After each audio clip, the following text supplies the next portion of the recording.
dar la clase y decirle que voy a leer un trocito de la palabra en Colosenses, capítulo 3, versículo 23, y dice así: y todo lo que hagáis, hacedlo de corazón, como para el Señor y no para los hombres.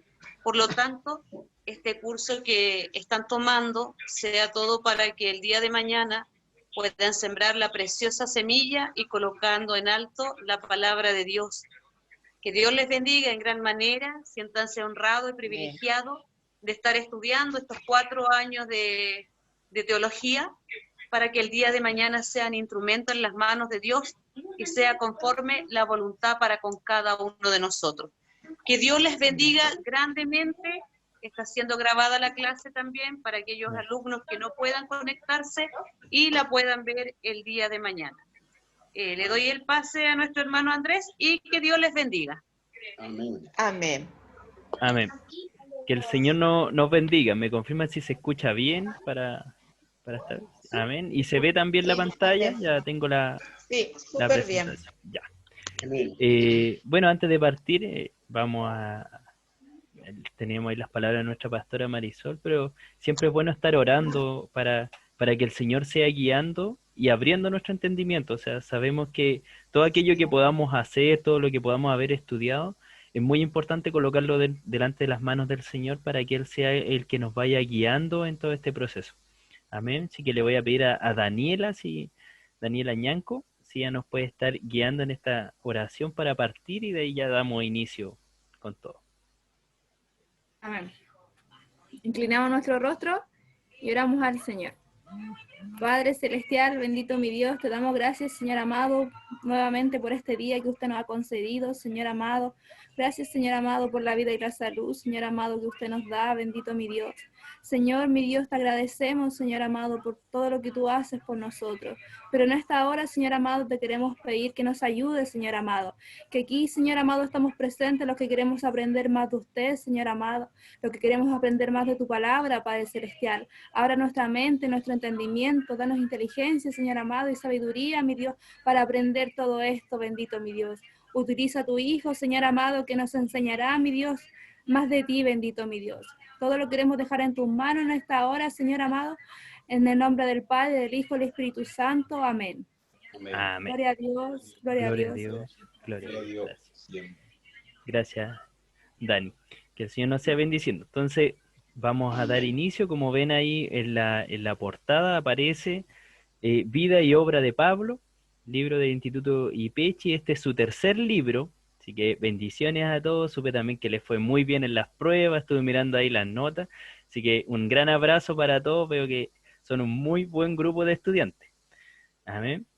Y hoy día vamos a revisar algunas cositas. Esta es la agenda que vamos a tener hoy día. Lo primero que vamos a hacer va, obviamente, el libro de la vida y obra de Pablo. Vamos a hacer una pequeña introducción al libro, y hoy día nos vamos a centrar en los primeros 5 capítulos o las primeras 5 lecciones de este libro, ya más o menos hasta la página 38, si mal así no recuerdo. Ya, entonces, la lección número 1, si mi pastora Elizabeth la pudiera leer, por favor. El título solamente, que ahí está, aquí mismo está en la pizarra, en la presentación. Lección 1.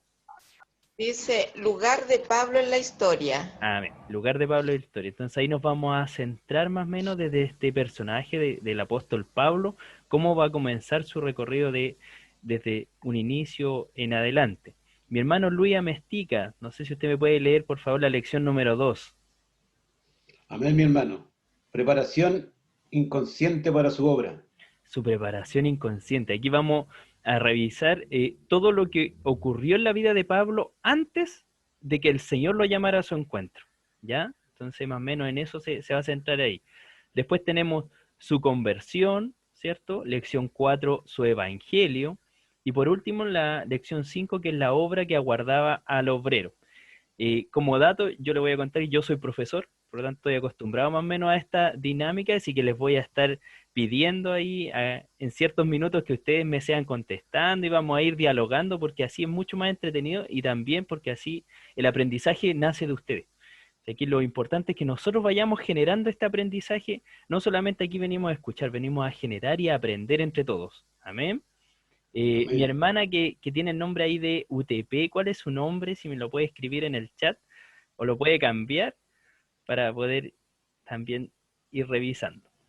Ya. Tenemos la introducción al libro de Pablo, Vida y Obra de Pablo, y este es textual de lo que aparece en el libro, y dice, es un estudio histórico y biográfico, ¿ya? Por lo tanto, vamos a revisar un poco tanto de historia dentro de la palabra, vamos a revisar un poco de historia dentro de libros de historia que aquí fueron añadidos, y biografía es cuando hacemos un análisis de cada una de estas personas desde el inicio en adelante, de una de las figuras principales del establecimiento del cristianismo, que es Pablo, el apóstol, misionero. Basado en la escritura y a la luz de los progresos contemporáneos, se examinan sus hechos, pensamientos, escritos, más la época y política que vivió y cómo su mensaje llegó a todo el mundo. Ya vemos que gran parte del Nuevo Testamento es escrito o está visto a nuestros ojos a través de las cartas pablinas que se le llaman, ¿cierto? Que son estos escritos que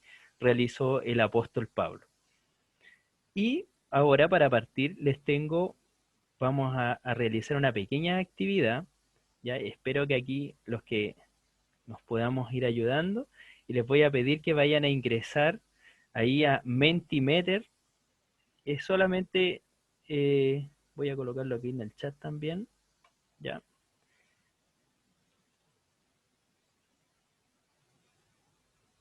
Mentimeter, entonces, si lo pueden pinchar, si alguno está con el celular, si quiere puede pinchar ese link, o si está en el computador también lo puede pinchar, y como sale aquí en la presentación, ingrese ese código, 2350-2008, vamos a hacer una nube de palabras, ¿ya?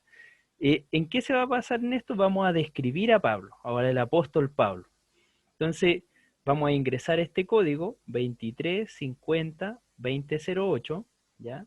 Y si alguno no puede, me avisa y y si quiere lo escribe aquí en el chat también, ¿ya? ¿Y qué vamos a ver?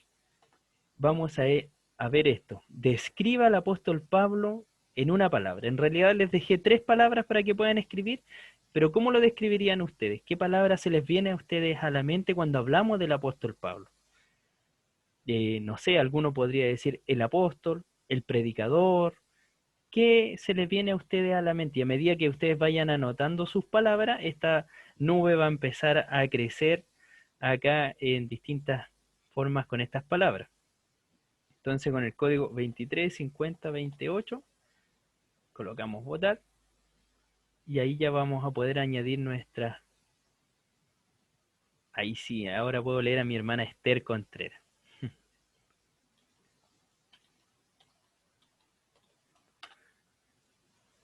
Entonces, si alguno ya va escribiendo, por ejemplo, aquí alguien ya escribió apóstol.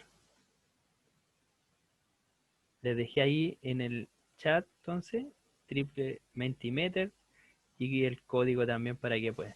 Valiente, dice aquí la familia Pinochet. Súper bien, vamos a... ¿Ya? Y lo vamos a añadir aquí. Se lo voy a añadir yo a las frases. Si alguno no puede ingresar, me va avisando y así vamos generando esta palabra, o abra su micrófono. Por ejemplo, la familia Pinochet dijo erudito, el hermano Luis Amestiga, muy bien. Otra frase, pensador, otra palabra. Y así de a poco van a ir generándose y vamos a ir viendo cómo esto va a ir cambiando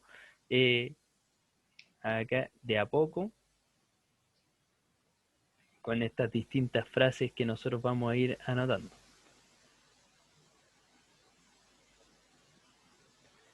Entonces, más o menos estas son algunas de las palabras o frases que se nos están viniendo a la mente, ¿cierto? Tenemos sabio, dice Daniela. Súper bien. Y así vamos encontrando muchas otras palabras, ¿cierto?, en las que podemos describir al apóstol Pablo. ¿Ya?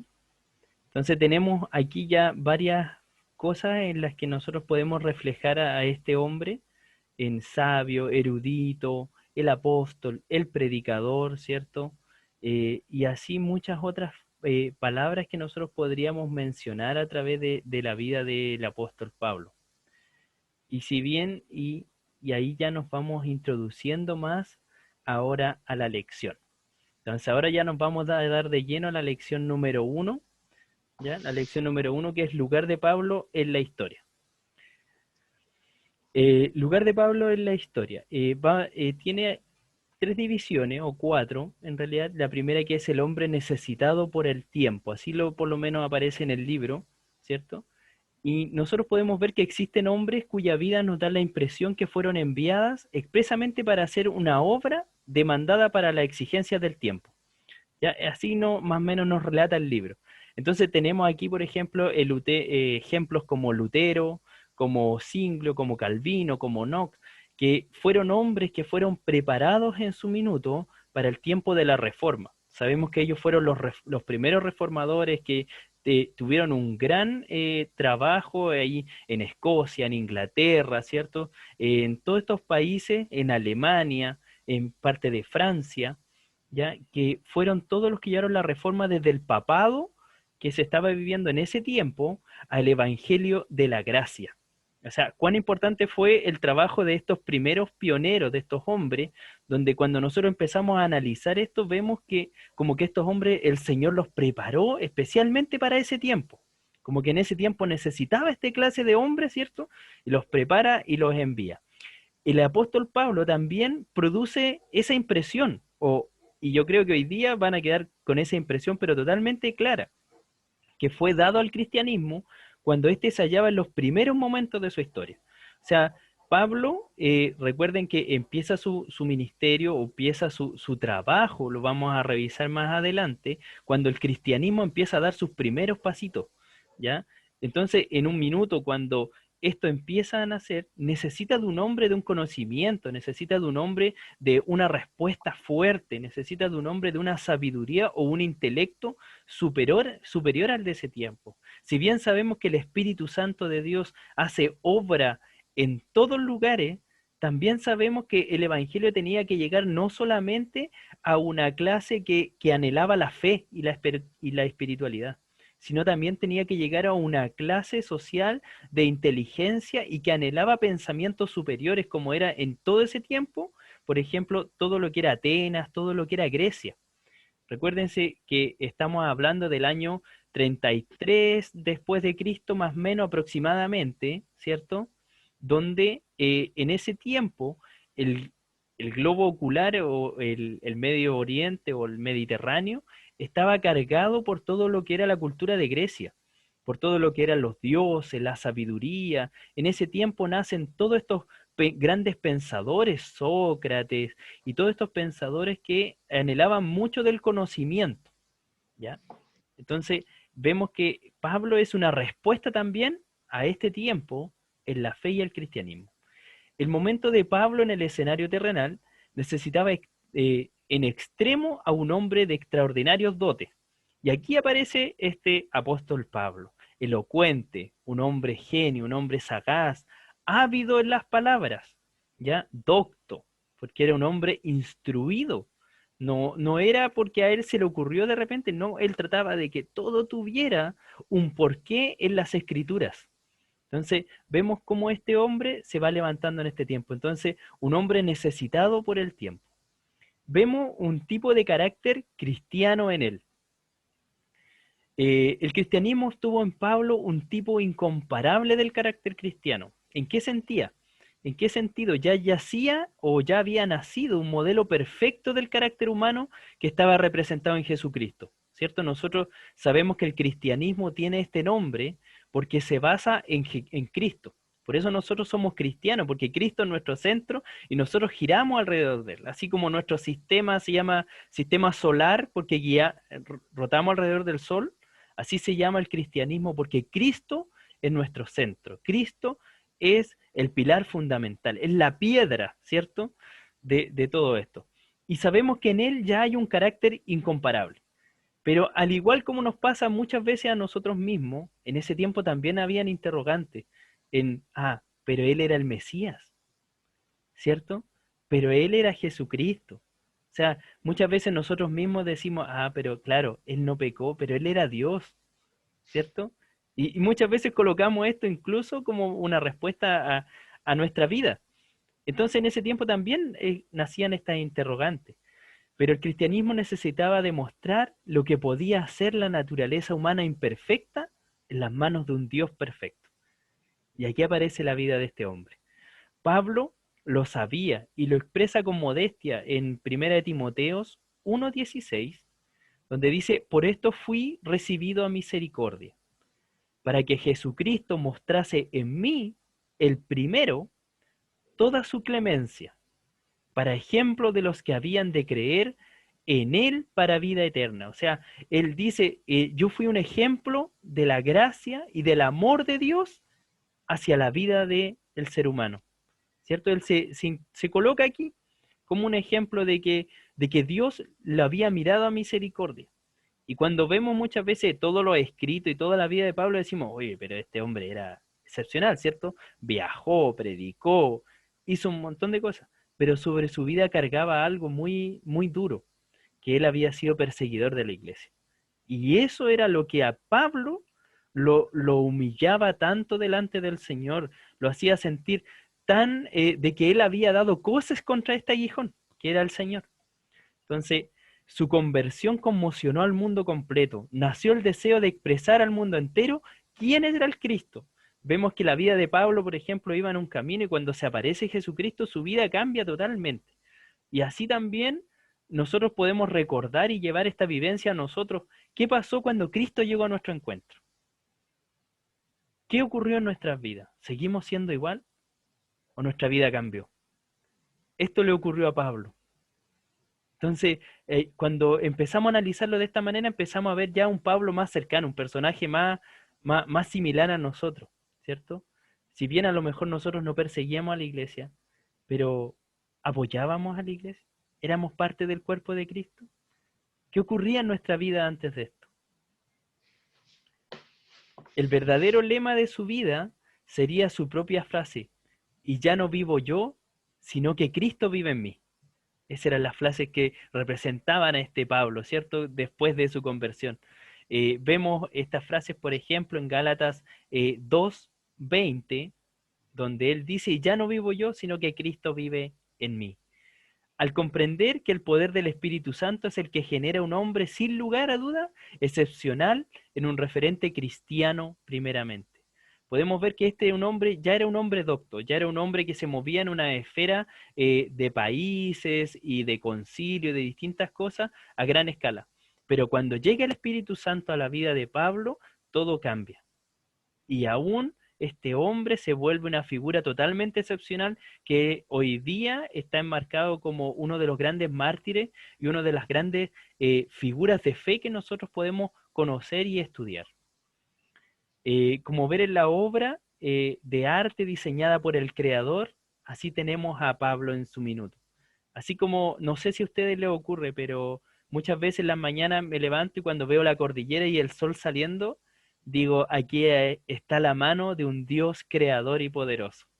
Entonces, imagínese usted, vaya a ese cuadro que a usted más le gusta, ya sea de la naturaleza o de su propia vida, donde Dios ha obrado. Y podemos ver la mano de un creador supremo, ¿cierto?, sobre nuestras vidas. Eso le ocurrió a Pablo en su momento. Hasta aquí, ¿cómo vamos? ¿Estamos bien con el carácter de este hombre? Hemos visto un hombre necesitado por el tiempo y un tipo del carácter cristiano. ¿Vamos bien? ¿Alguna duda, alguna consulta? Seguimos. Dice que dentro de esto mismo nace también, como segundo punto, el pensador del cristianismo. Así también se le nombra a Pablo. ¿Por qué se le nombra como el pensador del cristianismo? ¿Qué creen ustedes, familia Farías Pinochet? ¿Qué opinan al respecto? ¿Por qué creen que le llaman el pensador del cristianismo? ¿Por qué le llaman el pensador del cristianismo? Porque Pablo era muy, muy detenido en todo lo que hacía, él lo analizaba en su pensamiento. Siempre lo analizaba 1, 2, 3 veces y recién después de eso actuaba. Amén. Vemos un hombre de un pensamiento y también de estudio se le llama muchas veces a esta parte del pensador, ¿cierto? Y tenemos a este hombre, como dice Manuel, nuestro hermano Manuel, ahí, que pensaba una, dos, tres veces. Y no solamente pensaba en lo que iba a actuar, sino que muchas veces vemos que este pensamiento estaba ligado a todo lo que había estudiado y analizado antes, ¿ya? Y eso lo vamos a ir viendo aquí. En segundo lugar, el cristianismo tuvo en Pablo un gran pensador. Claramente podemos ver cuán esencial era un apóstol de educación y carácter diferente que se levantara en ese tiempo. Teníamos a los primeros 12 apóstoles. Si bien ellos caminaron con el Señor, vieron las obras excepcionales del Señor. Tenemos a un apóstol Pedro que caminó sobre las aguas, ¿cierto? Tenemos un apóstol Juan, el discípulo amado. Tenemos un apóstol Andrés, el primero. Tenemos a un apóstol Mateo, que dice que el Señor miró y lo miró con misericordia y lo llamó, ¿cierto? Cuando él era un cobrador de impuestos. Entonces, vemos cómo aquí se van denotando distintas formas, pero entre todos ellos teníamos gente, por decirlo de una manera, normales y comunes. Pero en Pablo tenemos aquí a un tipo, un historiador, a un hombre de letras. Entonces, por eso se le llama también el pensador. Cristo una vez por todas había manifestado la gloria del Padre, había completado su obra expiatoria. Ya Cristo lo había hecho todo, ¿cierto? Y dijo, es necesario que yo me vaya para que envíe a vosotros el Consolador. Entonces, pero esto no era suficiente en ese tiempo, aún faltaban cosas. ¿Qué faltaba? Que era necesario el objeto de su venida para poder ahora explicar el cristianismo a todo el mundo. Y aquí es donde nace la misión de estos 12 apóstoles y donde nace este llamado a Pablo. Pablo tenía la capacidad intelectual para responder satisfactoriamente al mundo de las inteligencias, que es cuando llamamos a toda esta parte del griego y los romanos, ¿cierto?, que en ese tiempo se estaban expandiendo. Las palabras de Cristo penetraron en la mente de Juan y después de haber quedado en ella por medio siglo aparecieron y crecieron en las admirables formas en las que heredamos su evangelio y la epístola. Pero aún vida y Pablo, ¿cierto? La mente de Juan era apropiada a las exigencias de la iglesia. Vemos que, por ejemplo, cuando analizamos el evangelio de Juan, vemos un evangelio muy espiritual, que vemos a un Dios de amor, a un Dios de misericordia, al Verbo encarnado, así lo va representando. Y también demuestra mucho las manifestaciones espirituales de todo lo que se vive, ¿cierto? Es demasiado místico, pero sus pensamientos son hoy en día una posesión especial de inteligencia. Pero los de Pablo eran un poco distintos. Pablo, al ser un tipo de letra, trataba de llevar su pensamiento a la ley, a las escrituras, a analizar las cosas. Entonces se necesitaba de un hombre de pensamiento más vasto y sólido, que bosquejara el primer contorno de las doctrinas cristianas. Tal hombre se encontró en el apóstol Pablo. A Pablo no le era bastante saber que Cristo fue el Hijo de Dios. Tenía que descomponer este hecho en su elemento, entender precisamente lo que significaba. Y aquí vemos estas cartas a los Gálatas, cartas a los Romanos, cartas a los Efesios, que son cartas muy profundas en contenido teológico, en el análisis de quién fue el Mesías hasta su entrega. De los demás apóstoles eran hombres iliterarios, o sea que no tenían estudios conocidos. Se entiende que en ese tiempo todo aquel varón judío a los 12 años tenía que saber la Torá. Ya era un requisito de todos los varones para poder llegar a ser considerado un varón y para poder haber sido considerado dentro de la Escritura. Los demás apóstoles, entonces, hubo especialmente un gran asunto en Cristo que tenía que dejar sin explicación: su muerte. Jesucristo no pudo explicar su muerte porque él se entregó en ese minuto y necesitaba de un hombre, necesitaba de que la iglesia pudiera avanzar y que pudiera explicar este hecho. ¿Por qué murió? ¿Quién podía responder eso? ¿Por qué murió Cristo? Y aquí encontramos a Pablo. Sabemos que Jesucristo no podía él mismo explicar por qué murió. Él solamente dijo que era necesario de que él fuera para que bajara el Espíritu Santo. ¿Cierto? Entonces aquí encontramos al pensador y por todo eso se le denomina el pensador a Pablo. Y tenemos un tercer punto que es el misionero a los gentiles. es raro encontrar unido el más alto poder especulativo con la mayor actividad práctica. ¿En qué sentido? El libro lo nombra así. ¿Y en qué sentido? Que es raro muchas veces encontrar a una persona que sea tan bueno en las letras como tan bueno en la práctica. ¿Cierto? Estos tipos, incluso nosotros hoy día, nos es raro y difícil de encontrar. Por lo general, los muy inteligentes, los que saben las cosas, son aquellos que están pensando. Y tenemos otros que son muy buenos haciendo. ¿Cierto? Pero en Pablo encontramos algo distinto. Algo ocurrió aquí. ¿Cierto? Y aquí es donde él nace con este lema: no vivo yo, sino que Cristo vive en mí, porque él sabía que el Espíritu Santo era aquel que hacía que estas cosas fueran posibles. Pero en él estuvieron unidas ambas cosas. No solamente fue el pensador más grande de la iglesia, sino el obrero más infatigable que haya poseído. Nosotros después vamos a ver los viajes el 1, el viaje el 2, el viaje el 3 que tuvo Pablo, y vamos a analizar cada una de las cosas que pasó. Cristo vino a romper la separación entre los judíos y los gentiles, pero no pudo llevar este mensaje él mismo, sino que aquí nace este hombre, Pablo, para poder llevar este mensaje y romper estas barreras. En el párrafo, hay un párrafo que me encantó a mí, que donde estuve leyendo, dice: los 2 apóstoles primero fueron pescadores de Galilea, bastante aptos para enseñar y predicar dentro de los límites de Palestina, pero más allá de Palestina estaba el gran mundo de Grecia y Roma, el mundo de grandes poblaciones, de grande poder, de grande cultura, de placeres, de ocupaciones, y se necesitaba un hombre de ilimitadas aptitudes, un hombre que no solamente pudiera estar con los sabios, sino que también pudiera estar a la orilla del mar con los pescadores, de educación, de inmensa simpatía humana, para ir allá con el mensaje del Evangelio. Un hombre que no solamente fuera un judío a los judíos, sino que un griego a los griegos, un romano a los romanos, un bárbaro a los bárbaros. Un hombre que no solamente se encontrara con rabíes en las sinagogas, sino con orgullosos magistrados en las cortes, con filósofos en los centros de educación. Un hombre atrevido que viajara por tierra y por mar, que demostrara su presencia de ánimo en toda circunstancia y que no se acobardara por dificultades. Ningún hombre de talla semejante perteneció al círculo de los primeros apóstoles, pero el cristianismo necesitaba a uno de tales condiciones y el Señor preparó a Pablo. Y con esto terminamos la primera lección, el capítulo 1 de su libro. Hasta aquí, ¿alguna duda? ¿Qué les parece? ¿Le hace sentido lo que les fui comentando con respecto a lo que el libro le fue relatando? Mi hermana Esther Contreras, usted la ha visto ahí tomando apunte. Buenas tardes. Sí, estoy tomando apuntes porque tengo que ser sincera, no he podido leer el libro, Ya. pero sí he visto alguna información y sí me llama la atención que, bueno, de lo que yo tengo que fue, decía como, no sé si estoy equivocada, pero era cuando hablaban de las distintas como características de Pablo, era un apasionado, Sí. ¿ya?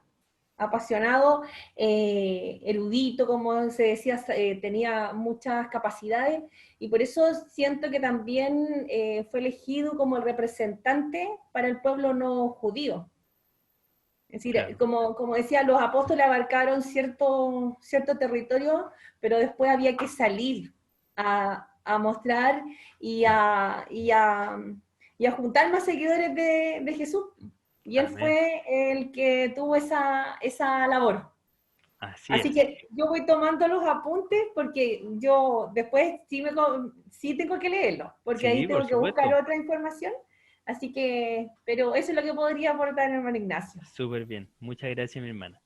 Mire, y dentro de esto es muy importante, toda esta lección, con todo esto me gustaría que ustedes pudieran pensar qué lección práctica asume usted de dicho ejemplo de la vida de Pablo, con lo que hasta ahora nomás hemos mencionado. ¿Cómo usted lo llevaría a su vida? Al dar estos primeros pincelazos, me gustaría que esa fuera como una de sus preguntas que usted mantuviera en este minuto. Seguimos con la lección número 2.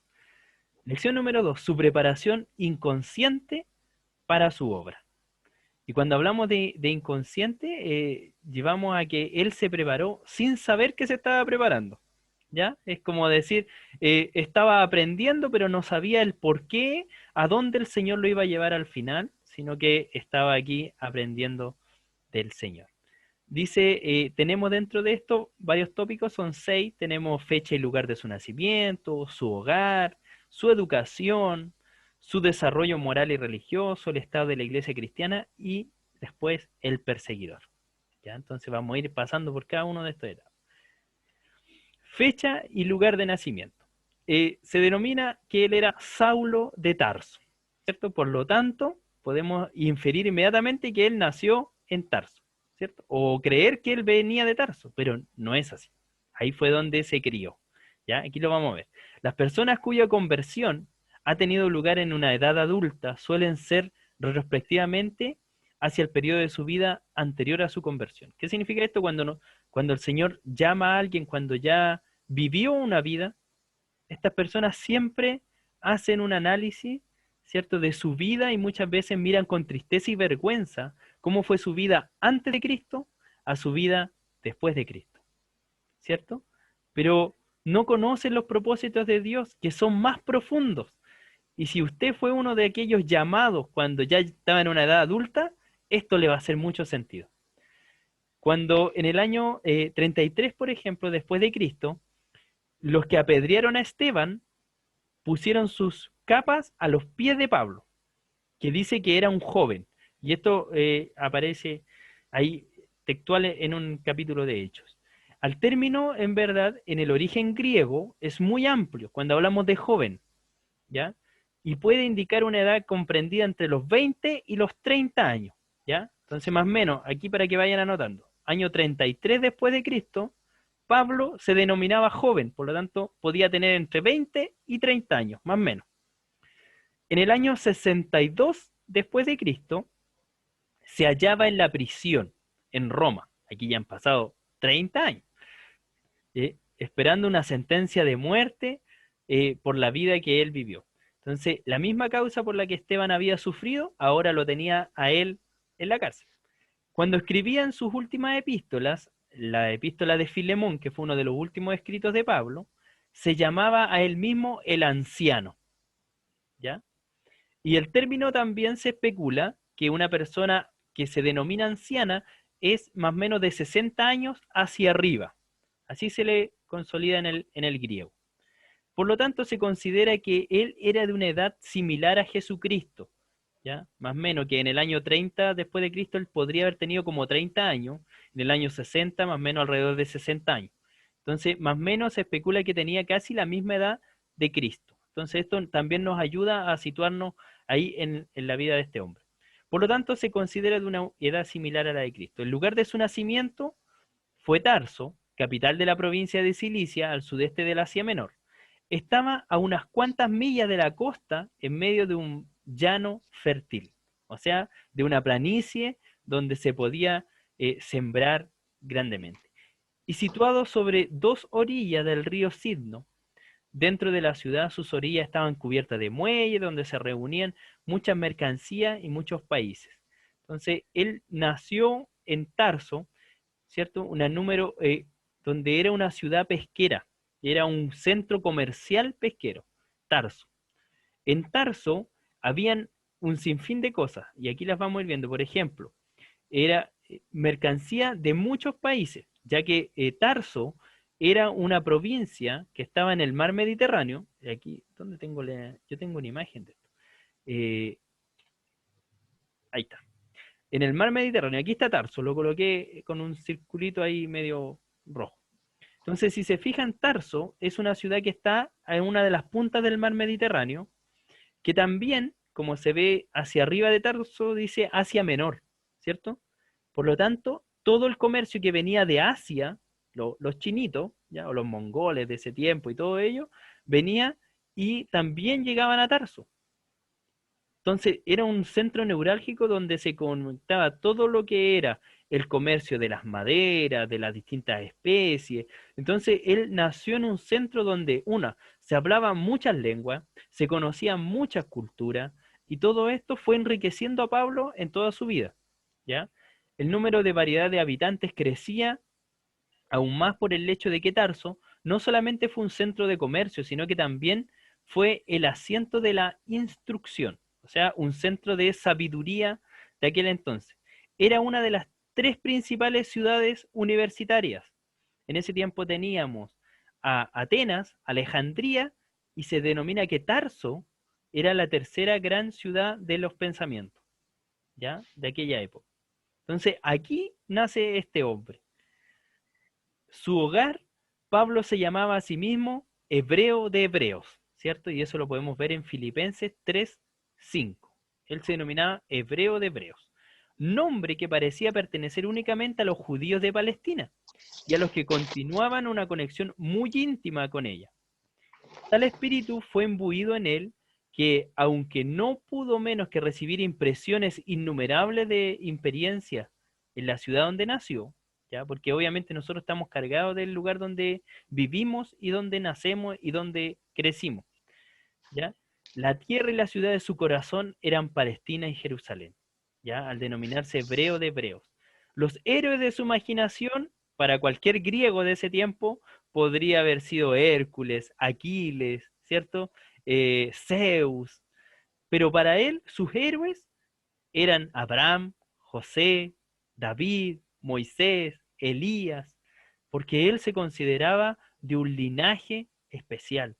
Y aquí viene esa referencia de hebreos, ¿ya?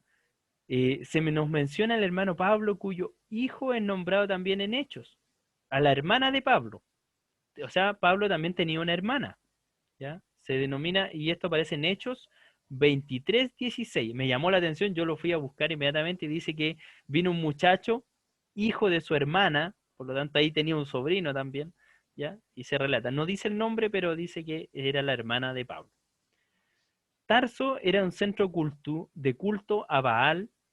Por supuesto, un niño no pudo ver los abismos que daba todo este culto a Baal. Recuérdense que este tiempo también era un tiempo de una inmoralidad tremenda, ¿ya? Por lo tanto, habían temas de mucha sexualidad, de comercio sexual, de culto de otra índole, tanto oscuros como inmorales, etcétera. Y se denomina que lo más probable es que no llegó a comprender tanto de eso, porque obviamente se fue a una temprana edad, pero que obviamente al haber estado rodeado de eso, igual pudo adquirir un poco de cómo era la cultura, ¿ya? Con el propio peculiar de su nación y considerar la pequeña sinagoga donde su familia adoraba al Santo de Israel como mucho más gloriosa que los brillantes templos paganos. Su educación.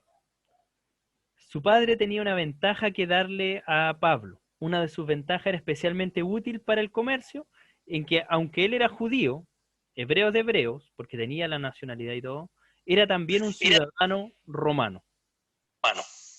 Amén, muy bien hermano Luis, ¿cierto? Ciudadano romano.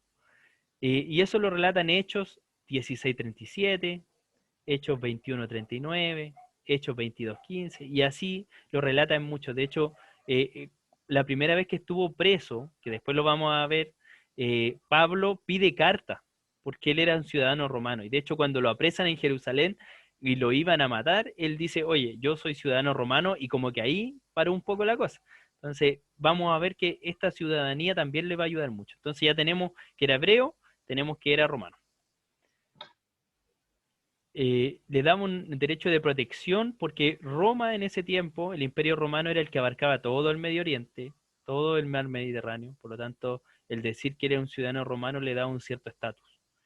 ¿Ya? Se resolvió que iría al colegio para ser un rabí, es decir, un ministro, un maestro, un abogado. Antiguamente cuando se estudiaba, por ejemplo, los fariseos eran hombres doctos, tanto en las leyes, por lo tanto se venían a convertir prácticamente en abogados.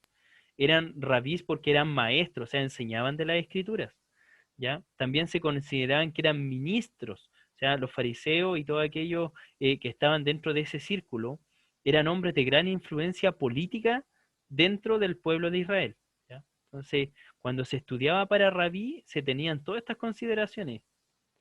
Al mismo tiempo, fue una sabia determinación, la vista del espíritu y capacidad del joven, resultó ser de importancia infinita para el futuro de la humanidad. O sea, nos damos cuenta que todo lo que él vivió lo fue ayudando hacia el futuro.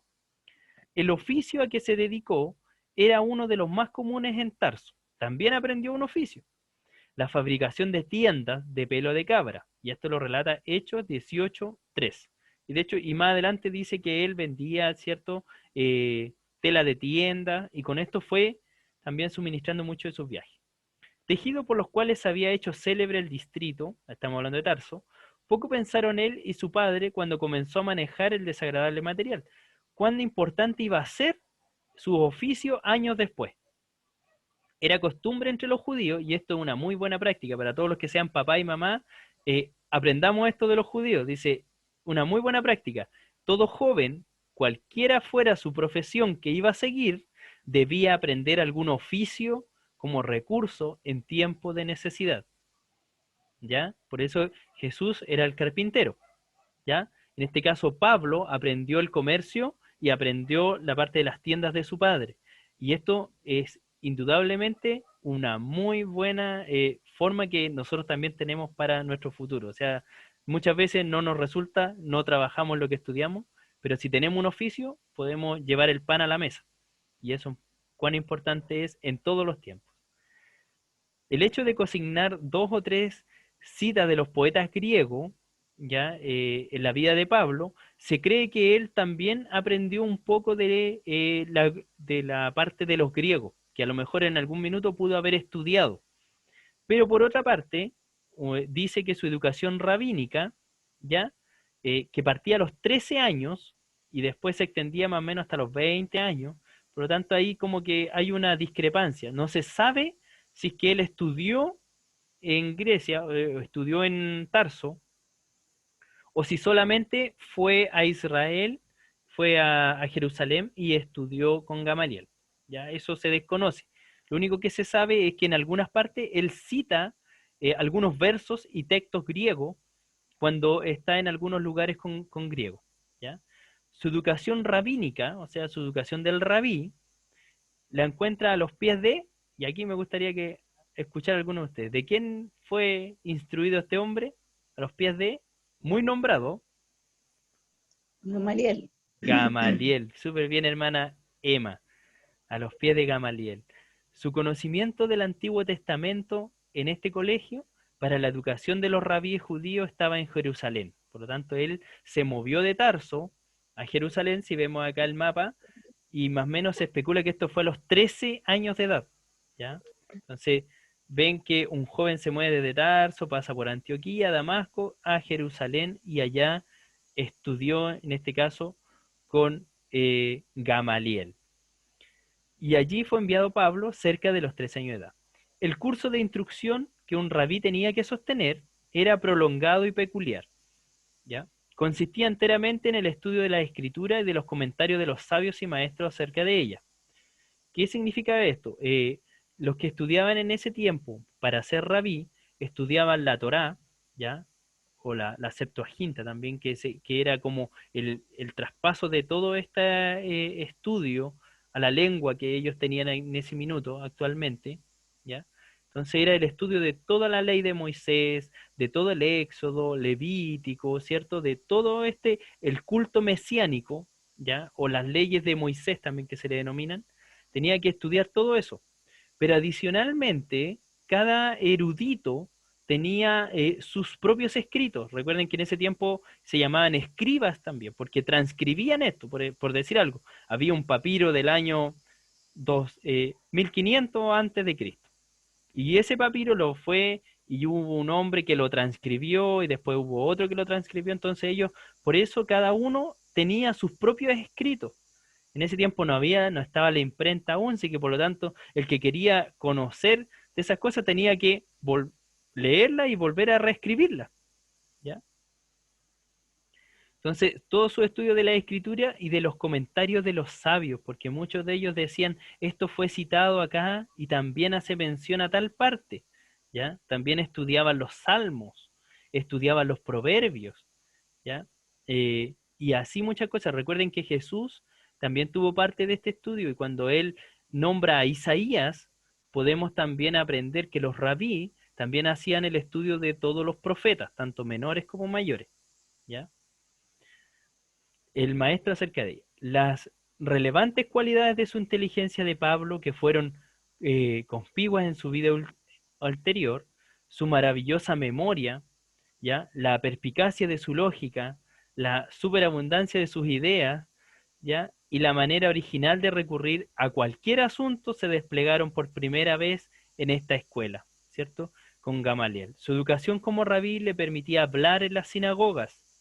Su conocimiento de las escrituras lo presentaban como de conocimiento superior, ¿ya? Es lo mismo que hoy día, por decirlo de una manera, si llega un pastor a un culto, al que sea, y por ejemplo, se le va a invitar a predicar, ¿a quién invitan? Al pastor, ¿cierto? Se le da la oportunidad. Cuando estamos en algún lugar y hay un pastor en medio, uno le dice que él sea el que habla. ¿Por qué? Porque se entiende que ha estudiado. Lo mismo pasaba en ese tiempo con los rabí. Los rabí tenían un índole superior y eran los únicos que estaban permitidos hablar en la sinagoga, de enseñar, ¿ya? Su educación como rabí le permitía hablar en la sinagoga, su conocimiento, su respaldo amplio de conocimiento, su dominio de la ley, y todo esto son vistazos de lo que él hace después, su estudio de los profetas, el estudio de los salmos, etc. Así fue que el guerrero equipado con la armadura de armas del espíritu, antes de saber la defensa de que causaría, habría de emplearla. Nos damos cuenta entonces de que este hombre, su preparación inconsciente, si se dan cuenta, el Señor lo fue preparando en todas estas áreas, antes de enviarlo. O sea, era un hombre muy equipado. Y sabe que esto es muy importante para nosotros porque muchas veces no sabemos por qué estamos en cierto lugar y por qué estamos aprendiendo, pero el Señor ahí nos tiene. Una vez escuchaba una predicación de un pastor que decía, a David el Señor lo preparó antes. Lo preparó antes con el oso, lo preparó antes con el león, para después enfrentarlo con Goliat. Lo mismo pasa aquí con Pablo. El Señor lo prepara antes para después enviarlo a los gentiles, ¿ya? Su desarrollo moral y religioso, al haber sido un rabí, obviamente él era un guardador de la ley, de las leyes ceremoniales de Moisés, de las más de 1000 reglas impuestas que había en ese tiempo, ya, por los maestros. Recuérdense que, por ejemplo, Jesús golpea mucho esto de los fariseos, ¿cierto? Le dice sepulcros blanqueados, ¿cierto? Ustedes que miran la viga en el ojo ajeno, ¿cierto? O sea, que miran el mosquito. Ustedes que colocan cargas sobre el pueblo, así les dice. Entonces, se dan cuenta que aquí también hay cosas que en ese tiempo se fueron cargando sobre la gente y por eso le era un yugo difícil de llevar las leyes. Su esperanza personal de él, como un rabí, como un judío, era de que si ellos practicaban la justicia y practicaban la ley, ellos acercaban la venida del Mesías. Llegó a la capital del judaísmo poco después de la muerte de Jesús. Fácilmente podemos imaginar, ¿no?, las impresiones que recibiría de sus amigos fariseos. ¿Ya? Estado de la iglesia cristiana de ese tiempo. ¿Cómo creen ustedes que estaba la iglesia en todo este proceso de Pablo? Del cristianismo estamos hablando, no de la parte mesiánica ni de la parte más judía, sino que del cristianismo. ¿Cómo estaba más o menos a la muerte de Jesús? ¿Cómo creen ustedes que se encontraba el cristianismo en ese minuto? Y aquí les doy la palabra a ustedes.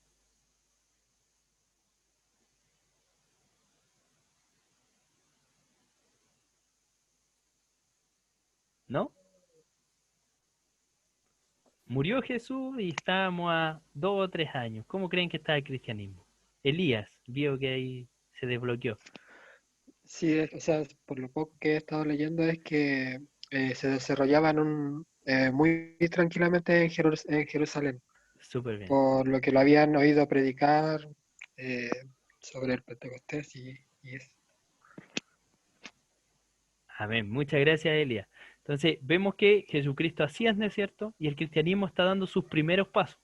Por lo tanto, se desarrollaba tranquilamente. Hasta el minuto todavía no generaba un gran problema. Entonces, en el principio las autoridades se habían inclinado a perseguir al pueblo, ¿ya? Y rechazaban a todos los seguidores que aparecían en el público.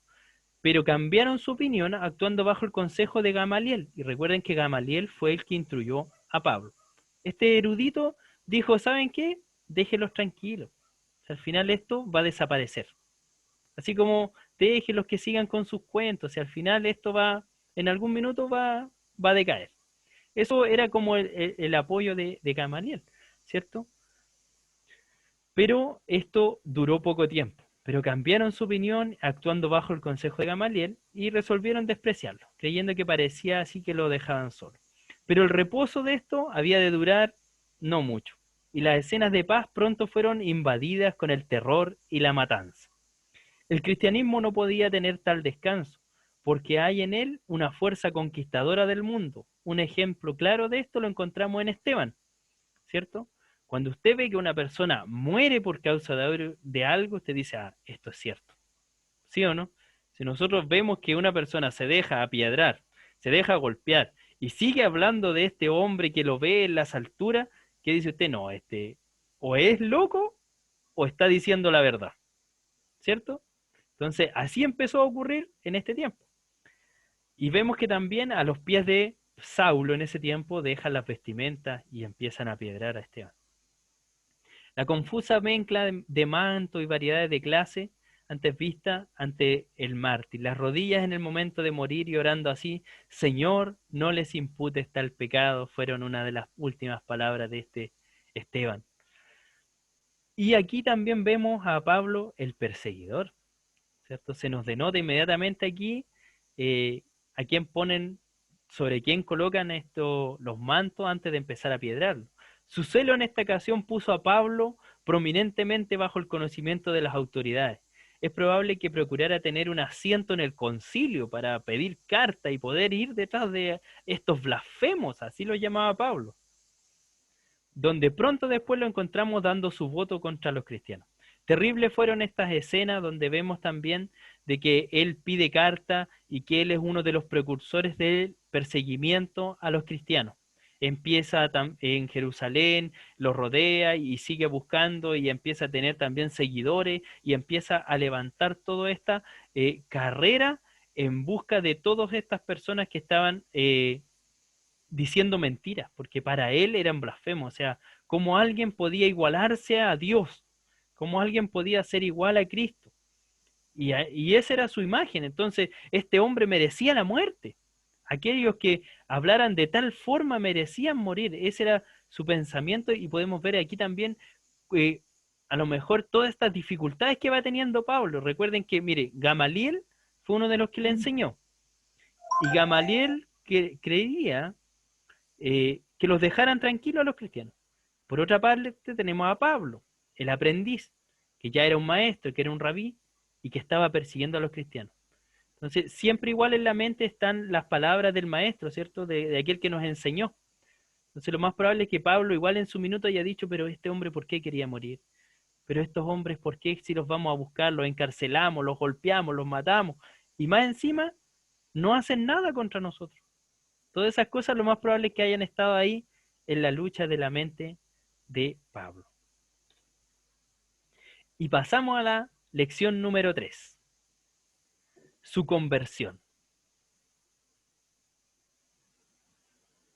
La conversión de Pablo.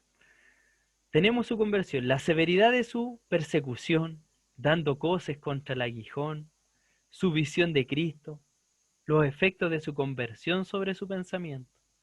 Y el efecto de su conversión es su destino.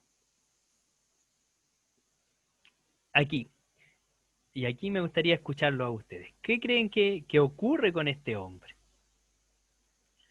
¿Qué pasa en esta lección número 3, la severidad de su persecución? ¿Qué creen ustedes que pasaba por su mente? Hermano Luis, ¿qué cree usted? A ver, ¿por qué este hombre era tan severo en su persecución? Porque él pensaba que estaba en lo correcto. Pensaba que estaba en lo correcto, que estaba haciendo lo correcto delante de Dios, persiguiendo a uno que predicaban a un Cristo que para él era aberración. Exacto. En todo movimiento, en todo lo que él se manifestaba, él sentía en su corazón que realmente estaba trabajando para Dios. Así es. su enseñanza lo lleva a pensar en eso. Así. Entonces vemos que este hombre iba con una convicción clara, que él creía que lo estaba haciendo bien y que estaba del lado correcto, ¿cierto? Y iba ahí detrás de estos hombres. Pero también vemos que en la iglesia, en la adversidad, pasan cosas raras, ¿cierto? En nosotros los cristianos suceden cosas impredecibles cuando estamos en medio de la adversidad. Ahora mismo ocurrió el COVID, nos cerraron los templos. ¿Qué pasó? ¿Los cristianos dejaron de congregar? ¿Los cristianos bajaron las manos? ¿Los cristianos dejaron de buscar al Señor? No, nos damos cuenta que el cristianismo, en medio de las dificultades, como que crece más. Y eso fue lo que fue desatando este apóstol también, sin querer, ¿ya? Dando coces contra el aguijón. Y aquí escuché a mi hermana Emma. Mi hermana Emma, ¿por qué cree usted que dice ahí, dando coces contra el aguijón? ¿Qué cree que ocurrió en este tiempo?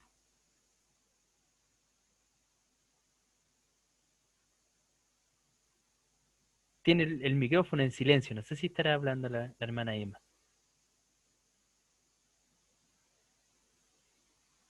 Hermana Emma Collillo.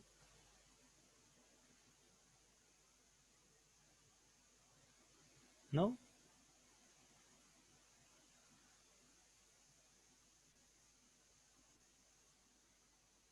No lo escucho.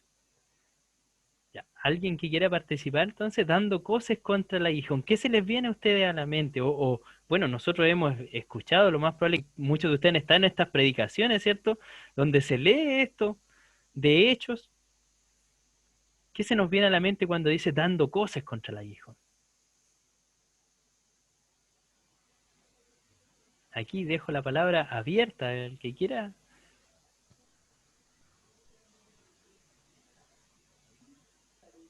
¿Me escucha? Sí, escucho bien. Bueno, la verdad que yo creo que a todos nos impresiona esta palabra y es muy leída en nuestras iglesias por lo que ello significa, ¿no es cierto? Pero en cuanto a lo que usted está diciendo, dando coces, yo me imagino de inmediato la escena de ese tiempo, ¿no es cierto?, de Pablo yendo en su cabalgadura, ¿no es cierto? Y ahí como que hubo un frenazo fuerte, digámoslo así, en estos tiempos, ¿no es cierto? Entonces, yo creo que eso es un movimiento así que le ocurrió como un cambio total en su vida, porque como anteriormente usted lo decía, Pablo era un hombre de carácter, entonces seguro de sí mismo, seguro de lo que había estudiado, de todo. Entonces, que algo le salga a su encuentro y que él no puede vencer esta fuerza, porque esta fuerza era mucho mayor que él, po. Aparte que no la conocía en su dimensión total. Entonces, era como que le vino a cambiar todo su norte, ¿ya? Hacia dónde iba, hacia dónde se dirigía, lo que él hacía, ¿ya? Porque vemos de perseguir a los cristianos, de mandar a matarlos, ahora ocurrió todo lo contrario, como decía, que fue el iniciador de las iglesias. Entonces, yo creo que a eso se refiere esa palabra, coces contra el aguijón. Y el aguijón es Dios, el poder de Dios que en ese momento actuó sobre él, pues vino sobre él. Amén. Y ocurrió lo que sabe. Exactamente. Eso. Entonces, mire, dando coces contra el aguijón. Así fue la palabra de cuando se le apareció al Señor. Él iba camino a Damasco, dice. Camino a Damasco desde Jerusalén. Es un viaje de 180 millas. Yo lo llevé a kilómetros. Son 290 kilómetros. Imagínense eso a caballo o a camello. O sea, no creo que hayan dado ganas de llevar mucho rato. Yo creo que a ratos bajaban, caminaban, después se volvían a subir. Recuerden que estos eran viajes muy largos. Pero se le aparece una voz que dice dando coces contra el aguijón. ¿Sí? Y sabe, esto es una figura literaria de unas costumbres orientales donde se toma si un buey es rebelde, cuando un buey es rebelde, no sé si alguno de ustedes ha tenido la bendición de ir al sur y ver esta... Hermana Emma, ahora le escucho. ¿Qué? ¿No? Ya. Entonces, cuando vamos al sur, por ejemplo, si alguno ha tenido esta bendición o conoce a alguien donde pueden, cuando el buey es rebelde y las garrochas, que son estos palos largos, antiguamente se le colocaban algo de metal en la punta para que picaneara al animal, ¿cierto? Entonces, cuando el buey era rebelde, cuando el buey nosotros lo picaneábamos y el buey seguía golpeando y seguía golpeando, realmente se estaba hiriendo él mismo. A eso se le llamaba dar coces contra el aguijón, es como dar golpes contra algo que me sigue hiriendo. Así se le denomina a Pablo, así sale Jesús al encuentro de Pablo, donde le dice, Pablo, ¿por qué me persigues? Dura cosa te das coces contra el aguijón, o sea, como diciéndole, hombre, te estás golpeando tú mismo, te estás dañando tú mismo, ¿cierto? En este vivo retrato de un hombre herido, atormentado seguramente por sus mismos pensamientos. Recuerden que era un hombre que también sabía que el matar era malo, sabía que el golpear era malo, ¿cierto? Pero que él encontraba que esto estaba bien dentro de lo que él pensaba, como decía nuestro hermano Luis, pero al mismo tiempo, ¿cuánto esto le habrá dañado en su mente? Atormentado. No es difícil concebir de dónde se levantaron todas estas dudas. Era el discípulo de Gamaliel, y Gamaliel era abogado en ese tiempo de la humanidad, de la tolerancia, quien había aconsejado al concilio que dejen a los cristianos.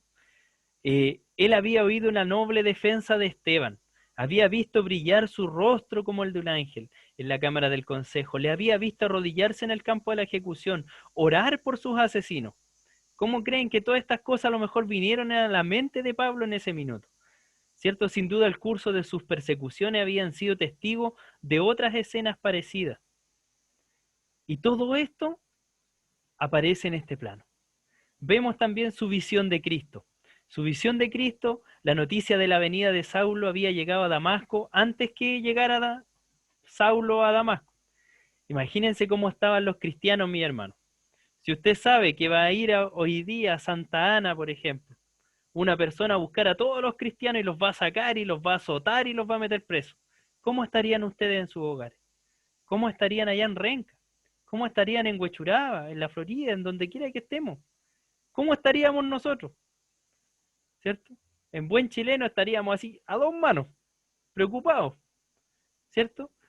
La noticia de Saulo había llegado antes que el pequeño rebaño de Cristo hacía oración para que el Señor lo impidiera. Así fuera posible la aproximación de este lobo que se acercaba para atacar al redil. ¿Cómo orarían esos cristianos? Señor, guárdanos. Señor, retiénelo en el camino. Señor, sale a su encuentro. Quizás, ¿cómo oraba ese pueblo? Pero el buen pastor había oído los gritos de su rebaño afligido. Se adelantó a encontrar a este lobo por el bien de las ovejas. Repentinamente a mediodía, mientras que Saulo en compañía cabalgaban hacia la ciudad bajo el ardiente sol, aparece este resplandor, que sin lugar a dudas debilitó incluso la luz del sol, ¿cierto? Y postrados en tierra, no solo fue a Pablo, una voz sonó en sus oídos: Saulo, Saulo, ¿por qué me persigues? Hechos 9:4. Pablo miró hacia arriba y preguntó a la radiante figura que estaba ahí: ¿quién eres, Señor? Cuando se representa ¿quién eres, Señor? Cuando analizamos ese texto así bien a profundo, quiere decir que Pablo en ese minuto denota de aquello que lo tiene en ese minuto es mucho más grande de todo lo que él conoce. Ese Señor significa Dios. O sea, él se encuentra postrado a los pies de lo más grande que en su vida pudo haber conocido. Y por eso dice: ¿quién eres, Señor? La respuesta fue totalmente clara, no dio lugar a dudas. Yo soy Jesús, a quien tú persigues. ¿Cierto? Yo soy Jesús a quien tú persigues. Y ahí es donde dice: dura cosa te dar cosas contra la hijo. El lenguaje que Pablo expresa fue en realidad que vio a Cristo Jesús, investido en su humanidad gloriosa. No queda otra forma de poder leer este texto. Él queda investido con esto. Ahí aparece Cristo, y los efectos de su conversión sobre su pensamiento. Sus acompañantes descubrieron que había perdido la vista, tomándole de la mano lo condujeron a la ciudad, y el cambio se empieza a efectuar. En vez de aquel orgulloso fariseo que caminaba por las calles con pompa de inquisidor, un hombre duro, un hombre firme, un hombre que iba detrás de aquellos cristianos, aquí encontró un hombre afligido, tembloroso, andando a tientas. Imagínense usted mismo, si en este minuto tuviera que cerrar su ojo y hacer todo lo que tiene que hacer. ¿Cómo andaríamos? En nuestra propia casa. Pendiente de la mano de un guía, llega a la posada en una consternación de todo lo que ocurre. Pero aunque la oscuridad reinaba en su vista, también había luz en su interior, ya que no se le apareció cualquiera en el camino. Apareció Cristo. Por esta misma razón, no comió, no bebió por 3 días, estaba demasiado ingresado en sus pensamientos, que se agrupaban en su mente de un modo rápido. Su vida previa entera cayó en fragmentos, aquello que le había parecido la perfección del servicio, ¿cierto? Y obediencia envolvió su alma en la culpa de la blasfemia y la sangre inocente. Fue levantado de su caída en los brazos del amor divino. Fue reconciliado, aceptado para siempre. ¿Ya? Los efectos de su conversión a los 3 días de oscuridad no le vinieron sino después de conocer una cosa, que debía dedicar su vida a la proclamación de estos nuevos descubrimientos, de esto que había llegado a su mente. Nada más hermoso que la manera como este siervo de Dios, Ananías, se acercó al hombre que había venido a la ciudad para matarlo. Aprendió de Cristo para ser el vehículo de su nombre a los gentiles, a los reyes, a los hijos de Israel. Aceptó su misión con devoción y desde entonces hasta la hora de su muerte no tuvo como otra ambición conseguir aquello para lo que Cristo lo había llamado y dar a conocer aquel Cristo resucitado. De aquí, en algunos puntos nombro alguna parte de la teología paulina, que por ejemplo que la justificación no se puede obtener por la ley, sino que solamente adquirimos condenación a través de la ley. Y segundo punto, que esto vino a ser otro polo de su teología, que la justificación y la fuerza se encuentra en Cristo, sin las obras de los hombres, por la mera confianza de la gracia y la aceptación de Dios. Estos son puntos principales de Pablo en su vida después de este minuto. Él empieza y se da cuenta de que la justificación ya no es más, sino que somos todos salvos por gracia, ¿cierto?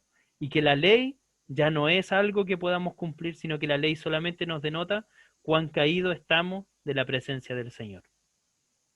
¿Dudas, consulta de la lección número 3? ¿No? ¿Vamos bien? ¿Vamos mal? Váganme así por último para saber cómo vamos. ¿Sí? Ya. Sigamos. Lección número 4. Su evangelio. ¿Ya? Su permanencia en Arabia, dice. El fracaso de la justificación humana, la justificación de Dios y las peculiaridades notables del evangelio de Pablo. Su permanencia en Arabia. Y aquí empiezan a aparecer puntos que nosotros desconocemos, ya que esto no aparece netamente en la Biblia, pero sí los libros de historiación, ¿ya? O de historia. Uno de ellos, por ejemplo, Flavio Josefo, y hay otras historias también que representan esta parte. ¿Ya? Nos relata que luego predicó a Cristo en la sinagoga. Eso es lo que nos dice el texto bíblico. Dice que después de su conversión, dice, luego predicó en la sinagoga. Y cuando habla de este luego, es como un tiempo que se separa. La nueva verdad que le había iluminado fue tan penetrante y revolucionaria que no podía ser entendida de una vez en todas sus relaciones. Imagínense que Pablo iba de Damasco hacia Damasco a matar a los cristianos, ¿cierto? A perseguirlos. Y este Pablo que se encuentra con Jesús ahora como que se da media vuelta y va a predicar de Cristo. Entonces, imagínense este cambio completo de su vida. O sea, aquí se desmoronó todo lo que Pablo tenía y parte todo este nuevo proceso. ¿ya? La declaración de su viaje se halla en medio de una vehemente defensa de su evangelio. Podemos concluir con una muy considerable certeza de que se retiró con el fin de comprender, de analizar todos los detalles de esta revelación que llegó a su mente, ¿sí? Que había sido poseedor. Dice que él se mueve al monte Sinaí. Era este un recinto santificado, de grandes memorias y por la presencia de varios prohombres de revelación en el monte Sinaí en Horeb. ¿Ya? Se especula de que él se mueve al monte Sinaí, ya a Horeb, que allí fue donde, por ejemplo, el Señor habló a Moisés en la zarza, ardiendo, Moisés recibió la ley y los 10 mandamientos, donde el Señor habló a Elías, al profeta, en el silbo apacible. Entonces, el monte Horeb o el monte Sinaí tiene un contenido muy potente históricamente para todo el pueblo de Israel. Entonces, imagínense aquel que había sido historiador, que había estudiado todo esto, obviamente quiere volver a esas raíces. Se cree que a lo mejor pasó por Jerusalén y después de Jerusalén va al monte Sinaí, ¿ya? De hecho, les coloqué un plano de cómo es hoy, ¿ya? Porque obviamente geográficamente no ha cambiado tanto, habían otras ciudades obviamente en ese tiempo, pero más o menos este es el recorrido. Si lo pueden ver, desde Damasco, donde está aquí el puntito, llegar hasta el monte de Moisés o el Sinaí, se encuentra aquí abajo. Dice que hoy día, en vehículo, hoy, 2020, nos demoraríamos 10 horas, más o menos, en vehículo, alrededor de un viaje de 715 kilómetros, ¿ya? Así con las rutas que tenemos hoy día. A lo mejor ese día fueron más, fueron menos, lo desconocemos. No sabemos la ruta que tomó él. Pero más o menos todo este viaje fue el que él recorrió desde Damasco hasta el monte. Y obviamente en todo ese proceso, y lo mismo que cuando uno viaja, uno no va con la mente en blanco. Va pensando, ¿cierto? Va dando vueltas. A lo mejor pasó por Jerusalén, a su escuela, pasó a buscar libros, estuvo leyendo. Viajen ustedes un poco a ese tiempo y traten de colocarse en la mente de Pablo. Él iba persiguiendo a Cristo y de repente aparece Cristo, a quien él perseguía, ¿cierto? Para que ahora él fuera uno de los precursores del Evangelio. Imagínense todo ese cambio de mente, todo lo que tuvo que haber buscado. O sea, yo me imagino y yo, si me fuera yo, Pablo, lo primero que iría sería ir a buscar todas las profecías para ver si que realmente este hombre las cumplió o no las cumplió, ¿cierto? Entonces nos imaginamos más o menos que Pablo empieza a hacer todo este proceso. El fracaso, y aquí donde su permanencia en Arabia y donde viaja a este monte Sinaí, podemos ver también las cosas que él empieza a aprender y a vislumbrar, toda esta revelación lo que empieza a arrojar. Y dentro de eso empieza a arrojar, por ejemplo, el tema de la justificación humana. El alcanzar la justicia debía ser el móvil principal del hombre en ese tiempo. Pero el hombre no había alcanzado la justicia y por ello había perdido el favor de Dios y se había expuesto a su ira. Y dentro de esto Pablo empieza a analizar varios conceptos. Por ejemplo, el fracaso de los gentiles. ¿Qué pasó? Los gentiles, que de una u otra forma sabemos qué es lo bueno y qué es lo malo, decidieron hacer lo malo, por lo tanto, no hasta accedían a las ventajas de ser hijo de Dios. Tenemos por otra parte los judíos, que tampoco alcanzaron la justificación porque habiendo conocido la Escritura, siendo conocedores y todo, no hacían la ley como corresponde. Y eso los hacía mayormente pecadores, porque sabiendo hacer lo bueno, no lo hacían. Entonces vemos que la caída y la causa fundamental del fracaso es que tanto los gentiles como los judíos habían fracasado por la misma razón. Y al seguir estas dos corrientes, tanto los gentiles como los judíos, hacia lo más antiguo, llegamos a Adán, ¿cierto? A Adán, que dice que en él todos cayeron, y de él todos los gentiles, tanto judíos, ¿ya? Heredaron una naturaleza débil y pecadora, ¿ya? La curación, sin embargo, fue su constante y real propósito. Les encerró a todos bajo el pecado, para tener a todos también misericordia. ¿Ya? Todo esto del fracaso y la justificación humana, si ustedes leyéramos Romano, de hecho hay una teología que se llama la teología de Romano, que es donde podemos ver que finalmente nadie puede alcanzar la salvación por sus propios méritos, sino que a través de la gracia de Jesucristo. Ese es como un resumen así, muy condensado de Romano. La justificación de Dios, el hombre caído nunca podía alcanzar la justificación por sus propios esfuerzos, y cuando se hubo demostrado que la justificación del hombre era imposible, entonces se reveló el secreto de la justificación, Cristo Jesús. Este fue el cristianismo, la justificación de Dios a través de toda la vida. La demostración de la incapacidad del hombre de poder ser salvo por sus méritos, sino que solamente a través de la gracia de Jesucristo. ¿Ya? Los profetas anticiparon esto. Por ejemplo, David en el Salmo 32, 1, 2. Abraham cuando le dice que en sí serán benditas todas las naciones de la tierra. Entonces aquí podemos ver luces de este plan divino de Dios, de que incluso quería llegar a los gentiles en el Antiguo Testamento. Nuestro nacimiento en la línea del primer Adán, heredamos esta culpa, heredamos el pecado, heredamos la maldad y todo esto, donde el mismo Pablo en Romanos también dice, ay de mí, ¿quién me librará de este cuerpo de muerte? Que queriendo hacer lo bueno, soy llevado al mal. ¿Cierto? Nuestro nacimiento en todo esto nos da esta herencia limitada de consecuencias pecaminosas. Pero conseguimos una herencia ilimitada de méritos a través de Cristo, que es la cabeza de la familia, que nace de esta propiedad común, que dice que nos hace coherederos con Él mismo. Y aquí nos aferramos nosotros a estas mismas promesas. Hoy en día, si se dan cuenta de esto que fue revelado a Pablo, es de lo mismo que nosotros nos alimentamos, ¿cierto? De que hoy día somos coherederos con Cristo. Nos aferramos a esas promesas de que Él fue a preparar moradas para nosotros, ¿cierto? De que hoy día podemos entrar al trono de la gracia a través de la misericordia de Cristo. Entonces, nos damos cuenta de todo esto. Las peculiaridades notables del Evangelio de Pablo, que los evangelistas bosquejaron con numerosas características, la hermosura simple y conmovedora de la manera de la vida terrestre de Jesús. Y en esto buscaron modelos de conducta humana. Pero Pablo buscó esta tarea y conocer las alturas y profundidades del Hijo del Hombre. Cómo Dios cumplió el propósito para ser el Salvador de la raza.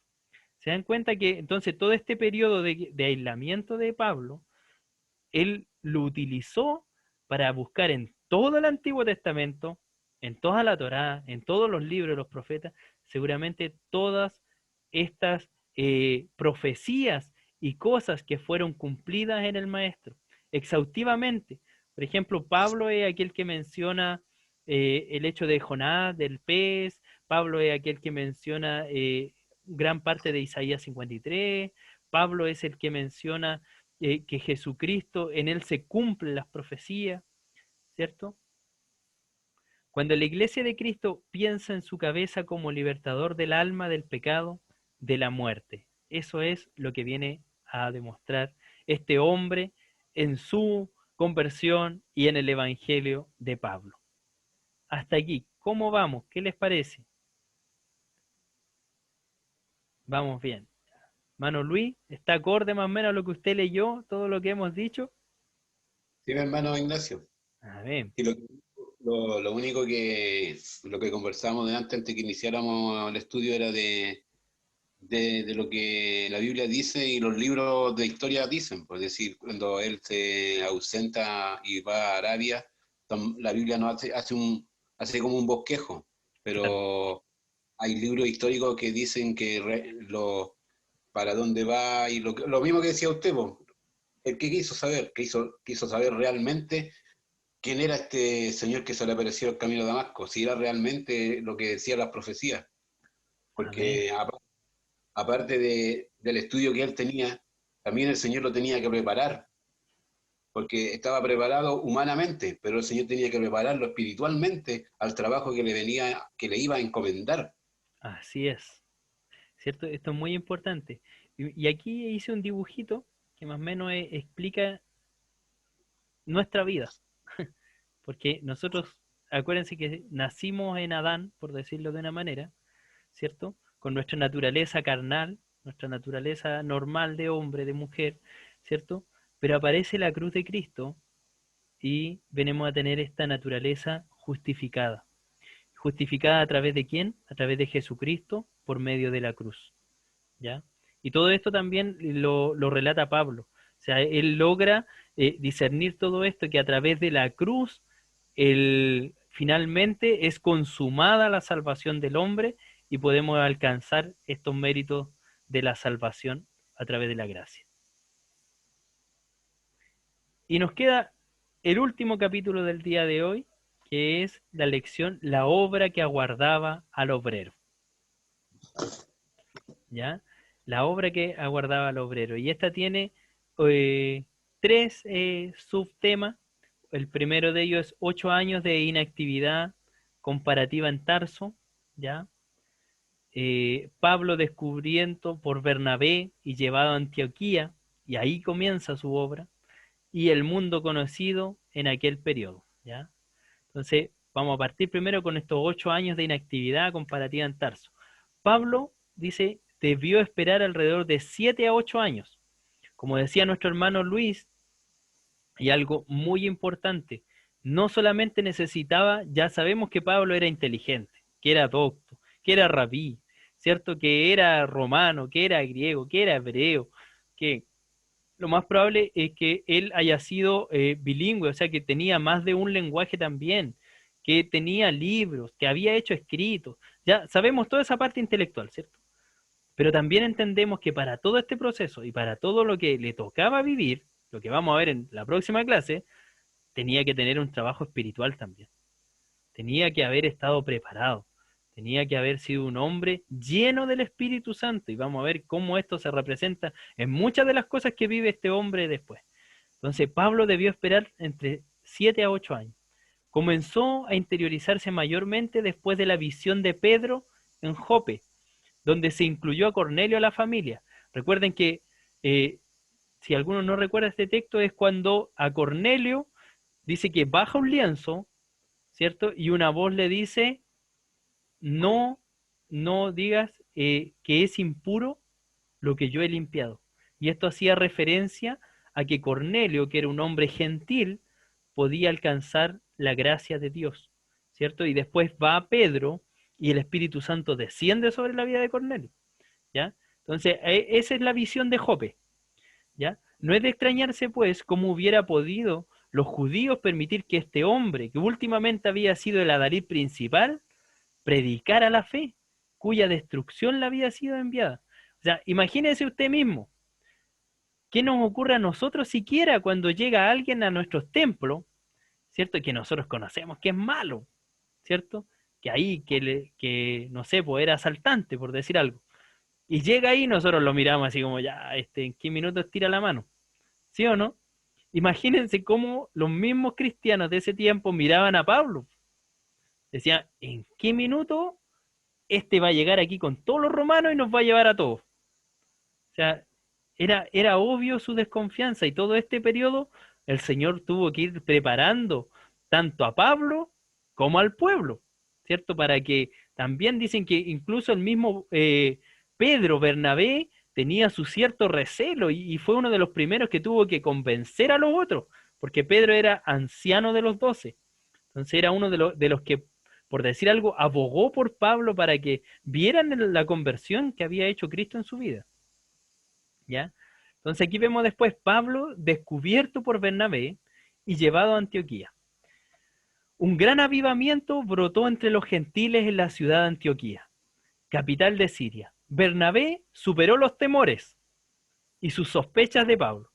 Creyó en él y persuadió a los demás para recibirle.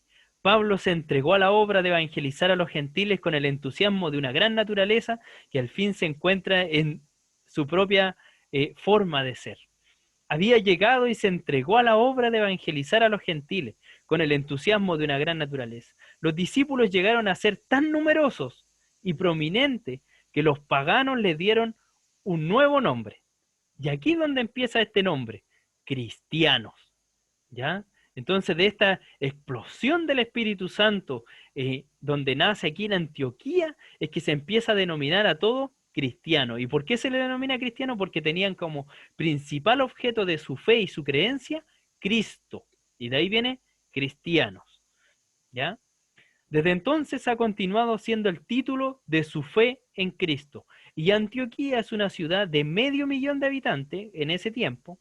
Llegó a ser el centro cristiano en vez de Jerusalén. O sea, podemos ver que Jerusalén era el centro antiguamente de toda la parte mesiánica y judía, pero hoy día se traslada porque el cristianismo ya empieza a tener una fuerte potencia en Antioquía. Como consecuencia se comenzaron a enviar misioneros a los paganos, y Pablo fue designado para este servicio, ¿ya? El mundo conocido en aquel periodo, el interés de la vida humana, estaba concentrado alrededor del mar Mediterráneo. Aquí dejé una imagen de ese tiempo, ¿ya? Alrededor del mundo Mediterráneo, en los países del sur de Europa, que es toda esta parte de aquí arriba, lo que hoy día conocemos como Italia, toda esta parte de acá, ¿ya?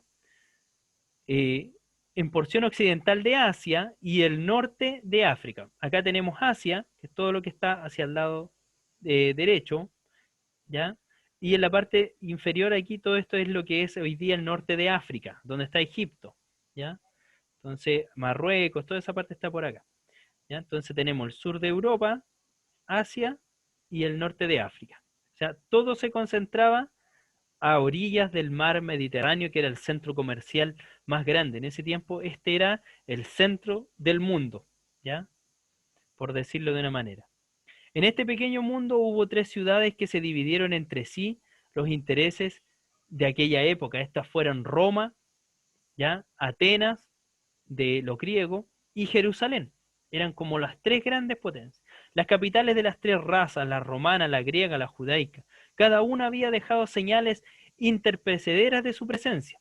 Los griegos fueron los primeros en tomar posesión del mundo, pueblo de destreza y genio, los maestros perfectos del comercio, la literatura, las artes, todo eso eran los griegos. Los romanos enseguida tocó su turno, y los romanos en su posesión del globo, porque todo esto en este tiempo había sido conquistado por el Imperio Romano. Recuerden que cuando vemos los evangelios se llama, ¿cierto?, a Herodes, ¿cierto?, a todos aquellos para que juzguen a Jesús, y esto era porque ellos tenían todo el control, ¿ya? Entonces los romanos también, su turno de los romanos en la posesión de todo lo que en ese minuto se conocía como el mundo. Y los judíos, entre tanto, una tercera porción de la nación en la antigüedad, también había completado su conquista del mundo, pero no una conquista a través de guerras ni nada, sino que los judíos eran muy buenos para los negocios. Entonces se habían extendido también en toda esta parte, pero habían sido firmes en su ideología. Y tenemos los bárbaros, que los bárbaros se le conoce a todo lo que es la parte germana, a todos los que en ese tiempo incluso se cree que los vikingos pudieron haber llegado, etcétera. Entonces a todo aquel que era no romano ni griego, que estaba hacia el norte, eran bárbaros, ¿ya? Y los cristianos. Tal fue el mundo en el que Pablo fue enviado a conquistar. Todos estos cristianos que fueron después convirtiéndose y llegando a el Evangelio de Cristo, ¿ya? Y con eso damos término en este día a estos 5 capítulos, primeros capítulos del libro. Yo creo que si ustedes lo leen se van a demorar más o menos el mismo tiempo en que hemos estado ahora, o menos. ¿Ya? Pero fue espero que les haya servido y que haya sido de bendición para sus vidas. ¿Alguna duda, consulta, algo que comentar? Ahora es el minuto donde podemos expresarnos un poquito más antes de dar el cierre. Hermano Castro. Mi hermana Emma, cuénteme. Sabes que no pude contestarle su pregunta porque no me manejo mucho en estas redes. Ya, Entonces, no se preocupe. Se me fue la voz, así que después esperé que mi hija y llegara y me lo arreglara. No se preocupe. Disculpe, fue sin querer. No, de hecho, daba por hecho de que algo así le había pasado con el audio, así que no se preocupe.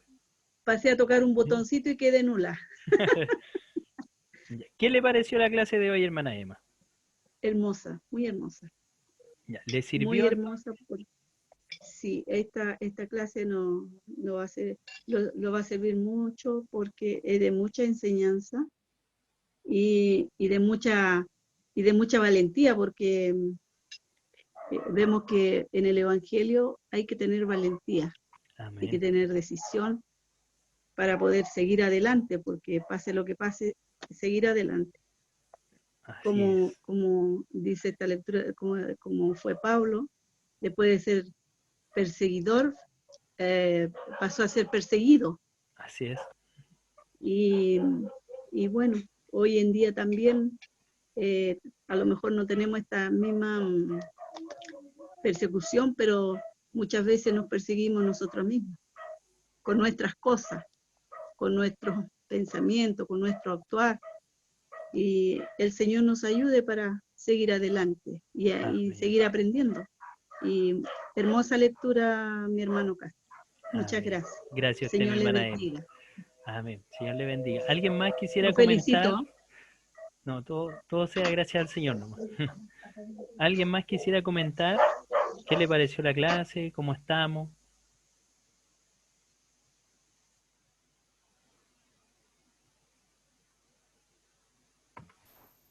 Mi hermana Esther. Bueno, agradecerle, hermano Ignacio, por esta hermosa presentación. Me quedo, como les dije yo, fui muy sincera no haberlo leído, pero me quedo con un interés enorme en poder revisar estos capítulos.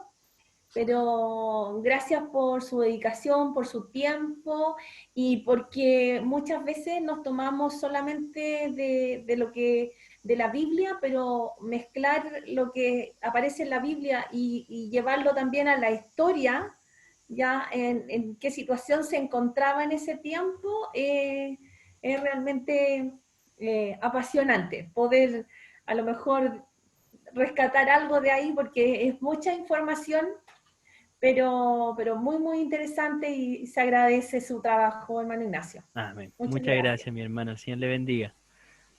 Bueno, y como pueden leer aquí, nos vemos en nuestra próxima clase de apoyo, ¿cierto? El día viernes 9 de octubre los espero con la otra parte. Aquí vamos a introducirnos a los viajes de Pablo y otra parte de este gran libro, ¿cierto? A las 20 horas también. No sé si les acomoda el horario, porque veo que algunos también hoy día estuvieron como corriendo, pero parece que estamos bien. Y sería del capítulo 6 al capítulo 10. Amén. Así que voy a cerrar por lo menos aquí, dejar de compartir. Y ahora ya dejo la palabra a mi pastora Marisol, quien nos está guiando en este año de estudio. Amén. Muchas gracias, hermano Ignacio, por la excelente clase, como le decían los alumnos, muy linda su clase preparada, las 5 lecciones muy bien hecho, y agradecer a los alumnos que pudieron estar presentes. Bueno, gracias también porque esta clase está siendo grabada para aquellos alumnos que no han podido participar, pero se hace muy fácil, por eso yo incentivo a los alumnos a estar en la clase. Al estar en la clase se hace más fácil entender el libro todavía. Así, si tienen alguna duda, alguna complicación, van preguntando. Así que, nuevamente, como hay más participantes, felicitarlos, excelentes notas del libro de homilética, y sabemos que en esta clase de vida y obra de Pablo les va a ir mejor todavía. Ahí aparecen unos aplausos. Les va a ir mejor todavía con esta clase preparada por nuestro hermano Ignacio Castro. Que Dios les bendiga grandemente. Agradezco al Señor también porque tuve buena señal por acá, estoy en el sur. Y que Dios les bendiga grandemente. Le voy a pedir a mi pastora Corita, si ella nos puede ir despidiendo con la bendición final. Y los esperamos para la próxima clase que ya tiene ahí con fecha y todo, y hora, nuestro hermano Ignacio Castro. ¿Mi pastora Corita me escuchó? Sí, amén. Amén. Dios le bendiga a mi pastora Corita. ¿Nos despide con la bendición, por favor? Amén. Amén. Inclinamos nuestro rostro para rogar a nuestro Dios la bendición. Padre Celestial, Creador del cielo y de la tierra, agradecemos, Señor, este instante. Agradecemos, Señor, esta perseverancia, Señor, de lo que hemos emprendido, Señor, de tomar estos estudios. Señor, quizás nos cuesta un poquito, a pesar que estamos en nuestros hogares, pero haciendo distintas cosas, Señor. Pero le agradezco, Señor, porque están nuestros hermanos que nos guían, que nos apoyan, que preparan con anticipación un buen trabajo, Señor, un buen resumen para poder darnos a nosotros, Señor, y que podamos entender mejor lo que estamos estudiando. Te agradezco por ello, te pido que tú les bendiga a su familia, Señor, el tiempo que ellos dedican, Señor, para hacer estos estudios. Te pido por cada alumno, Señor amado, te pido que tú nos ayudes, que estamos emprendiendo en esto, Señor, y permita, Señor, que nos enamoremos de este estudio, Señor, para que podamos entender con el Espíritu, Señor. Llénanos de tu gracia, Señor, llénanos de tu amor y bendice, Señor, nuestra vida familiar, Señor, bendice nuestras iglesias, nuestros pastores, Señor, y permita, Señor, que pronto podamos, Señor, ya retomar, Señor, nuestra vida, Señor, entre comillas, Señor, normal. Le pido que su bendición sea posada sobre todos nosotros, Señor, en el nombre del Padre, del Hijo y del Espíritu Santo. Amén. Amén y amén. Gloria a Dios, gloria a Dios, gloria a mi Dios para siempre. Bien, que el Señor les bendiga. Nos vemos. Chao. Buenas noches. Chao a todos. El Señor les bendiga.